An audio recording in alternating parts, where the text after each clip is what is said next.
Hello and welcome to this week's episode of The Locker Room. I am not your host, Jay Coleman. He's feeling a little under the weather. My name is Tom Santaniello. I'm usually holding it down in the control room, but I wanted to get back in front of the camera for a change. I might be new to the show, but we have two seasoned locker room vets on the show this week. Forrest Tucker, Juliana Drechsel. Guys, how are your weeks?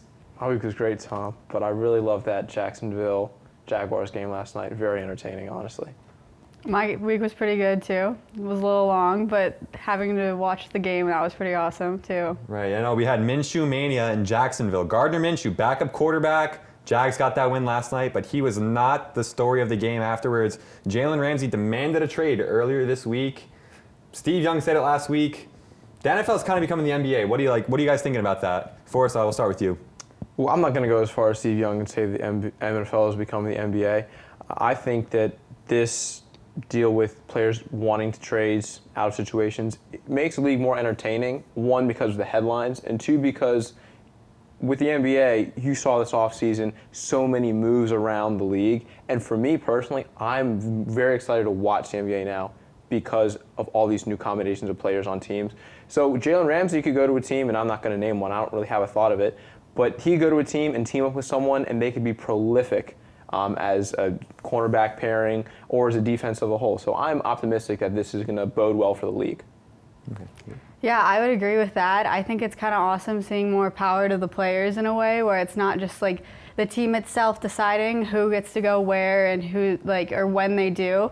But I think it's cool seeing how the players are getting out there and kind of asking for what they want and making the league a lot more interesting. I hear what you guys are saying, but the Dolphins invested a first-round pick in Minkah Fitzpatrick last year, and he demanded his way out of there. He's on the Steelers now. That pick could have went to someone else. They had an early pick last year. That could have been a cornerstone of their team, and he's gone not even a year later. So, I get what you guys are saying. It's more interesting for the league, but who are the players going to be loyal to, themselves or the team? I mean, they signed contracts. Well, I think if you're a player, in some ways you have to think of it selfishly, and that's okay, because if you think you might be better than the current team you're on, you're always going to want to be on a team where you're challenged more. And I remember coaches telling me when I was playing youth sports that when you're the best person in a situation, in a team, you should find a new team where you can be challenged and you're not the best person around. And with these guys, they understand their ability, and so I trust that they're making good decisions to find teams that are going to benefit them and also benefit them in a way that they can make a living for their family as well as play football. Mm-hmm. No. Yeah, I would agree with that. I just think it's interesting. I mean, so many players are demanding all this money. Why are teams going to sign? Because if things start off rocky like they did in Jacksonville and Miami, they could jump ship real quick. I mean, why are they going to dedicate all that financial capital to one player who might not even be there after 2 weeks? So exactly, Tom. I understand what you're saying. That's why I think maybe the players should have a bit more patience. We're in week week four, of the NFL, and you're already requesting a trade. That sounds a bit rash to me. So if I were a player, I would wait a little longer and not want to jump ship so early.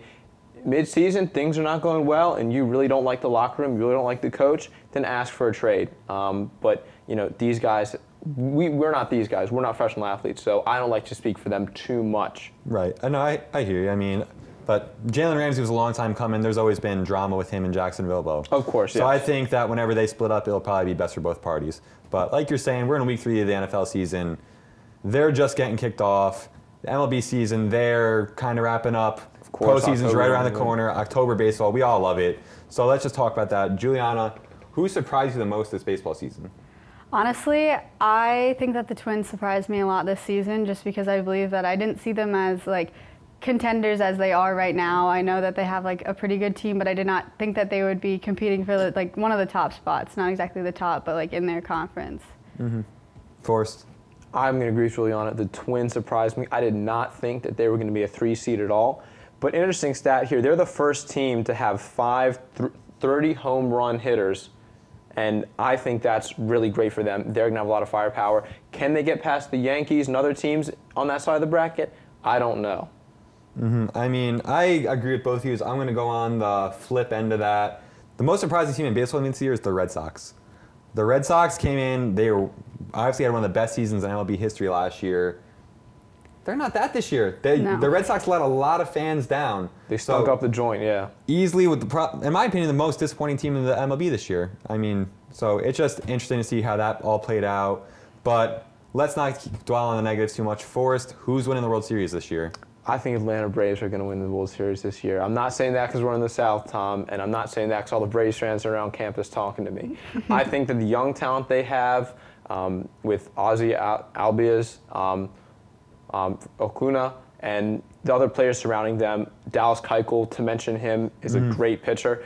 I think they can really, really grasp a World Series. And Atlanta has been waiting for a sports title for such a long time. If the Braves can win this, it'll be amazing. Another really great baseball story come October when the weather gets chilly. Honestly, for me, I'm going to go with the Astros on this one. I feel like with Alvarez, Cole, and Greinke kind of helping the team with all that they've done in the season, especially with the addition of Greinke, I feel like that they are good for winning it all. Right, so it looks like you're in favor of a new dynasty building in Houston. You think the Braves have arrived. I just disagree with both of you. There's too much power in that Yankees lineup. I mean, Domingo Germán, he's obviously on administrative leave now, domestic violence. He's got to get that all straight away. They just got Luis Severino back, a Cy Young candidate the past couple years. I think it's the Yankees' year. They have so much fun. They like Coach Boone likes to say, they're a bunch of savages. No, Yes. I don't think there's a lineup in baseball that's more difficult for pitchers to navigate. So, that, I don't want to say it like this, but the Astros, Yankees, I'm thinking that's going to be the ALCS. That might be the real World Series. I mean, two historically great teams, great pitching against great batting. I mean, it's going to be fun to watch. I'm really genuinely excited, but I think the Yankees, the old guard, get number 28. Yeah, they haven't been the best as they have been this season in the past years, so I am interested to see how they do, but I think that speaking to what you just said, the Yankees will get in that World Series, and they will play the Braves. So we're not going to hold our breath for anything that I don't know. We're not going to hold our breath for the Astros. Maybe I think the Yankees are going to be in that top spot in the American League. All right. We're not going to change up the show too much. Like always, we're going to wrap up with some NFL picks. First game I want to break down. The Ravens are headed to Arrowhead. Lamar Jackson, Pat Mahomes. It's going to be fun to watch. Juliana, who you got? I have to go with Pat Mahomes and the Chiefs on this one. I feel like they've just had such a strong, last season was great, and I feel like this season their offense still looks great, and I think that Pat Mahomes is going to take the win in Arrowhead. Home game. It's going to be good. Right, Forrest? Arrowhead is a very tough place to play, but I think the Ravens and Lamar Jackson are going to come away with a win there. You can't really plan for Lamar Jackson, though. Not many teams have seen a quarterback like him before in this league, and I think that his dual threat with his arm being a very improved passer this season already and his running ability, they're gonna give the Chiefs a hard time this Sunday. I completely agree with you. Lamar Jackson's improvement as a passer, it's one of the most impressive things we've seen so far this NFL season. And if you guys remember last year, the Ravens had the Chiefs on the ropes. There's just that one fourth down, Pat Mahomes running all over the place. He throws a prayer, and there's Tyreek Hill. Kind of how the Chiefs season went last year. But the difference in this game is going to be that Lamar Jackson has improved as a passer, and John Harbaugh, he gets his guys ready to play in these big games. He definitely does, yes. I don't think the Ravens are going to be intimidated of Arrowhead. It's a hostile environment, but I agree with you, Forrest. The Ravens are going to get the dub this week. All right, the Texans are heading out to L.A. to play the Chargers. It's still weird to say L.A. I want to call them San Diego, but here we are. I do too. So, yeah. Both teams, they were kind of disappointing last week. I'll start with you this time, Forrest. Who do you got? I went back and forth on this one throughout the morning doing my research, and honestly, I want to say the Chargers are going to win at home because they have a decent home record going back to last season, and they have great players as far as Keenan Allen and Phillip Rivers. However, I think the Texans are going to have a good day as far as Deshaun Watson linking up with his receivers, and I think that they're going to take one away from the Chargers at home. Okay, Juliana? Honestly, I did the same thing where I was going back and forth, and I honestly did want I wanted to say the Chargers, they'll be at home in LA, I guess, but I'm going to go with the Texans on this. I love Deshaun Watson, and I feel like the Chargers have been a lot shakier this season than they have been, especially compared to last year, and I feel like in this situation, the Texans are a tougher team at the moment. I definitely think that to speak to the Chargers being shaky, it's because Melvin Gordon's not there. If Melvin Gordon's playing for the Chargers right now and not holding out, I would be very, very inclined to pick the Bolts. Well, I agree with both of you. The Chargers, who really knows what's going on. I don't agree with you on the Melvin Gordon thing, though. Austin Eckler's been playing like an RB1. that offense hasn't missed a beat because of Melvin Gordon. I just think that Phillip Rivers, he's starting to show some of his age. I'm actually going to go with the Bolts in this one because, like you said, I love Deshaun Watson. I do not love the Texans' offensive line. That's kind of been the story of his career. You know, we might have Andrew Luck 2.0, a generational type player, but they can't protect him. They're going to have to find a way to finally hit on some of these draft picks because Joey Bosa's coming, Melvin Ingram's coming. I think the Chargers defense is going to make a couple plays late, and the Bolts are ultimately going to come out on top. I'm pretty comfortable with that one. All right, last game of the week, Sunday night, the Browns on prime time, Baker Mayfield against the Rams, Jared Goff. Juliana, who you want to go with this one? I'm gonna go with the Rams on this one. Their offense, they haven't looked as amazing as they did last year, but I feel like they still have they have a good offense with their wide receivers, and I feel like they'll be playing well against the Browns. The Browns have not been doing as expected this season. I mean, they were supposed to be some high power, amazing team, and they haven't really shown me that, so I'm gonna go with the Rams. Right. I think that the Rams are going to come and get this win. Something about the Browns just doesn't really convince me yet. And I think they'll get stronger throughout the season. They have great players on that team now, on both sides of the ball.